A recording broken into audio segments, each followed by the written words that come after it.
Sir CM మాజీ CM Jagan ఈ పిఠాపురం వెళ్ళి అక్కడ ప్రెస్తో మాట్లాడుతూ వ్యంగ్యంగా అంటే కూటమికి వ్యంగ్యంగా ఈ రామ్మ నీకు 15,000 నీకు 15,000 మీ తమ్ముడికి 15,000 అనుకుంటూ ఇలా వ్యంగ్యంగా మాట్లాడారు. ఇలా మాట్లాడడం కరెక్టే అంటే? కరెక్టే, 100% కరెక్ట్.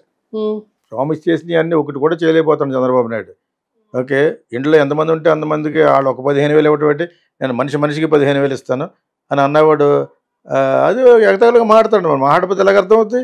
మంచి సమయం వచ్చింది, సమయస్ఫూర్తిగా ఈ వరదలు వచ్చినాయి, దాని గురించి ఎక్కుతున్నాడు, దాని గురించి మాట్లాడుతున్నాడు, ఆ ఇడ్లు పులిగిపోవడం గురించి చెప్పాడు, మొత్తం అన్నీ చెప్పాడు. ఇప్పుడు ప్రజల యొక్క అభిప్రాయం తీసుకుని కొంతమంది యూట్యూబ్ ఛానల్ పెడతారు. ఇది కరెక్టే అంటే కరెక్టే, అది చేస్తాం ఇది చేస్తాం అని చెప్పి జగనే బెటర్ అంటారు వాళ్ళు. మరి అలాగంటున్నప్పుడు ప్రజల్ని మనం చెప్పట్లేదు మీరు అలాగనండి అని. సో అవేంటి ఆ రీల్స్లో కొన్ని వందలు వస్తున్నాయి. ఇతను కొంచెం నాటకీయతగా చెప్పడం, ఇది మెంటల్ వచ్చింది, నేను ముందే మెంటల్ వచ్చిందామని అంటుంది జగన్కి. ఇలా చేస్తాడు, అంత ఓవర్ యాక్ట్ చేస్తాడని ట్రోల్ అవుతుంది. తమిళ సినిమాలో ఓవర్ యాక్ట్ చేస్తూ ఉంటారు అనమాట వాళ్ళు. ఆ విధంగా ఓవర్ యాక్ట్ చేస్తాడు అనుకున్నాను అనమాట. రూపాయికి 10 రూపాయలు చేస్తానండి అప్పుడు నేను అనేవాడిని. ఆ పేర్లు వద్దు కానీ యాక్ట్ చేస్తున్నప్పుడు మేము నీకు రూపాయికి ఇస్తున్నాం అంతే చేయనివ్వండి అనమాట. హీరోయిన్ కానీ అది రెచ్చిపోతాను.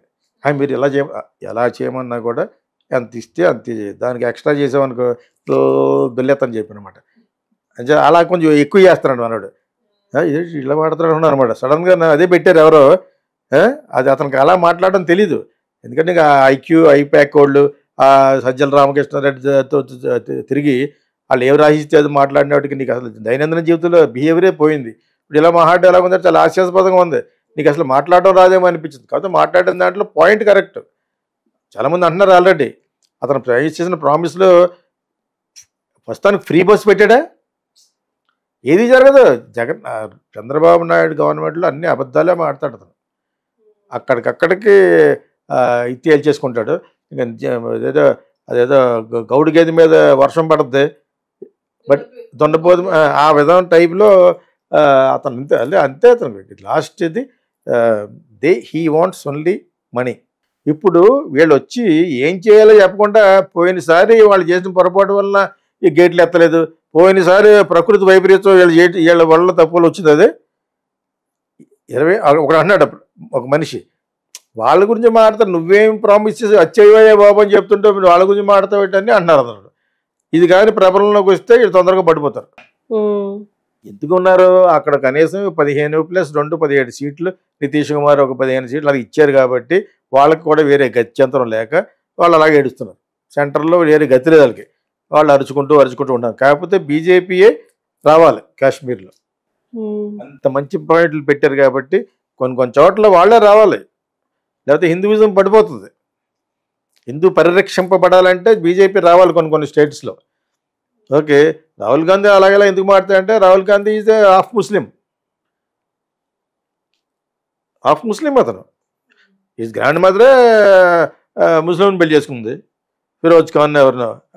సో ఇలాగ చాలా ఉంటాయి. నెహ్రూ గారే అసలు ఈజ్ ముస్లిం అంటారు. కాశ్మీర్ పండిట్ లేకపోతే జవహర్లాల్ నెహ్రూ ఎందుకంటారు? ఈజ్ ఫ్రమ్ కాశ్మీర్, అసలు పండిట్ కాదు అతను. చాలా కాన్స్పిరసీస్ ఆ రోజుల నుంచి అలా అణిచేశారు. ఈ మధ్యన సోషల్ మీడియాలో ఇలాగ అణచబడ్డ వాళ్ళు పెద్ద మేధావులు ఎవరున్నారని మొన్న ఎవడే పెట్టాడు. చాలా బాగా పెట్టాడు. అసలు రాజ్యాంగం రాసింది నేను ఒక్కడే కాదట. నేను ఆయనకి ఎగనెస్ట్ ఏం కాదు, గొప్పవాడే. ఆయనే అన్నాడు తర్వాత మార్చుకోండి, మీలోగా అంబేద్కర్ పేర్ల మీద ఓట్లు సంపాదించి విగ్రహాలు కట్టేస్తారు. ఆయనతో పాటు చాలామంది ఉన్నారు, చాలామంది కలిసి రాశారు అది రాజ్యాంగాన్ని. ఇతను దళితుడు కాబట్టి ఇతని పేరు పైకి వాడుకున్నారు ఎలక్షన్లకి. Nehru and simply they never use to like Ambedkar అస్సలు, including Gandhi never use to like. ఇతను కూడా ఆయన లైక్ చేసేవాడు కాదు. వాళ్ళు వచ్చే లోపల పార్లమెంట్కి వెళ్ళిపోయాడు ఈయన ఎవరు అంబేద్కర్. ఆయనకి షుగర్ ఉండటం వల్ల చూపు పెట్టి కింద సీసా పెట్టి ఆ రోజుల్లో యూరిన్ వచ్చేస్తూ ఉంటుంది అన్కంట్రోలబుల్ షుగర్కి. దాంతోపాటు వెళ్ళిపోయాడు. But is a great man, great writer, great intellectual. కాబట్టి ఈయనతో పాటు ఇంకా చాలా మేధావులు ఉన్నారు, వాళ్ళు రాశారు. ఒక్కడి వల్ల కాదు అది. ఈ must have edited it also. మరి ఆయన గురించి బ్యాడ్గా మాట్లాడాలని కాదు కానీ is also intellectual, great man. So Nehru వాళ్ళు పక్క సైడ్ ట్రాక్ చేసేవారండి. మరీ ఇంటెలిజెంట్ పీపుల్ని దగ్గర రానివ్వరు. అలా చేసింది నెహ్రూ, బికాజ్ డబ్బు ఉన్నవాడు. గాంధీ గారు ఏం చెప్పాలి తెలియక నిరాహార దీక్ష చేసేవాడు అంతే. నెహ్రూకి చెప్పాలనుకున్నా చెప్పలేని పాయింట్లు అప్పుడు అలా పడుకునేవాడు. ఓకే, ఆయన కూడా ఓవర్ యాక్ట్ చేశాడు లాస్ట్లో గాంధీ గారు. హిందూగా ఎక్కువ మంది ఉన్న ప్లేస్లో ముస్లింని ప్రైమ్ మినిస్టర్ చేస్తానంటే ఎవరు ఊరుకుంటారు? అందుకనే Godse went and killed him. You understand that? Is a true patriot, దేశభక్తుడాడు గాడ్సే.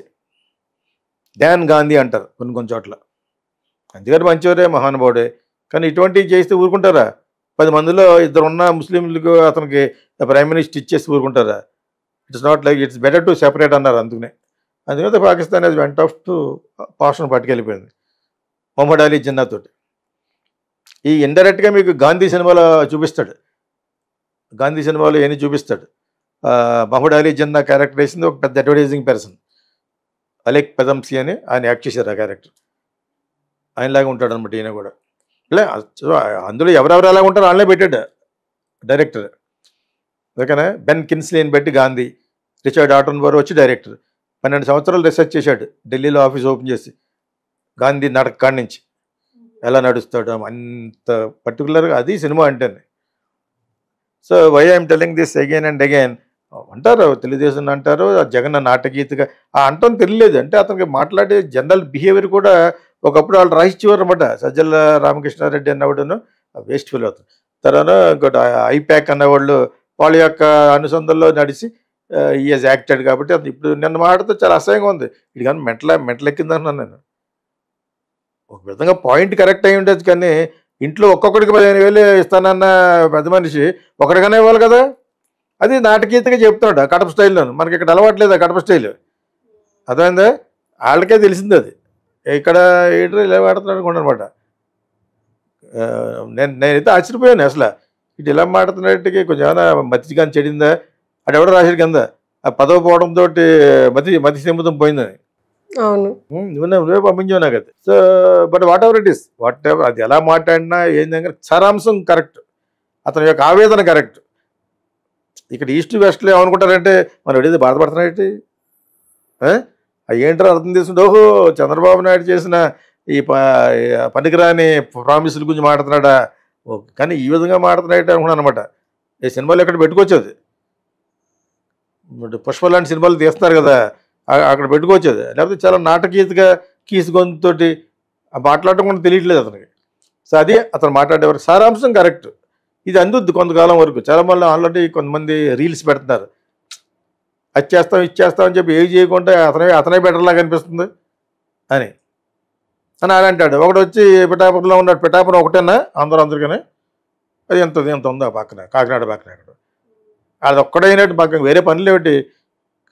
ఏదో పవన్ కళ్యాణ్ అయ్యాడు కాబట్టి దాని గురించి మాట్లాడుకుంటారు. కానీ పిఠాపురం ఏంటి, వాట్ ఈజ్ పిఠాపురం, దాని జనాభా ఎంత? సో అక్కడ ఏదో కొంపలు మురిగిపోయినట్టు వీళ్ళు తినడానికి తిండి లేక వేసేయడానికి అన్నట్టు అనిపించింది ఆ వరమన్న వాడు మాట్లాడిన తర్వాత. There are so many these states, 13 states అయితే అన్నిటి గురించి మాట్లాడుకోరు, అన్నిటి గురించి ఏ లోపాలు జరుగుతున్నాయో మాట్లాడాలి. కానీ ఓన్లీ పిఠాపురం ఏంటి? పిఠాపురం అయితే స్టేట్ హెడ్ క్వార్టర్స్ అది కాదు. అమరావతి కాదు.